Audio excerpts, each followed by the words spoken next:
6:30, one family grieving after two brothers were killed during an officer-involved shooting Tuesday night. It happened during a chaotic scene at the family home. ABC 15 investigator Melissa Blasius talked to an uncle about the men who died. Police first arrived at this home near Indian School and 24th Street on a welfare check, but things here quickly spun out of control. Dozens of police cars swarm around this house during a fight between brothers. According to police radio traffic and relatives, at some point, each of the brothers had a gun, or at least what looked like a gun.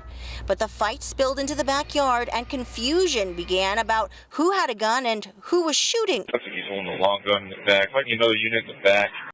We got one person down in the backyard, correct? Yep, I've got blood coming out of off of him. All right, what do we got on the front of the house? We need to get a team, get ready for some cover fire if we need it.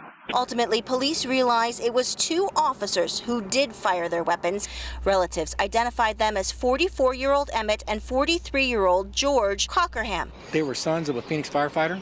They took pride in the Cockerham name. And most of all, regardless of how they would fight amongst one another, if there was something going on with the family, they had no problem. Hey, I'll have to go move that furniture. Police were originally making a welfare check on the house, finding a domestic fight where the brothers lived with their mom. The mom left safely, but the brothers kept fighting. Their uncle says he does not blame police for what happened next. Officers say they fired after seeing one of the brothers pointing a long gun. What they did was they resolved the situation that was out of control.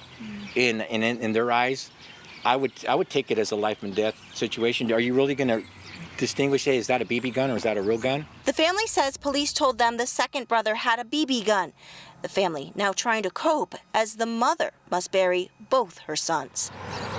God, I really miss them. As this family grieves, dual investigations begin. One, to see whether the officers did anything criminal. The second, to see if they broke policy at all. We also expect to see video of the police shooting from officers' body cams in about 2 weeks. I'm investigator Melissa Blasius, ABC 15 Arizona.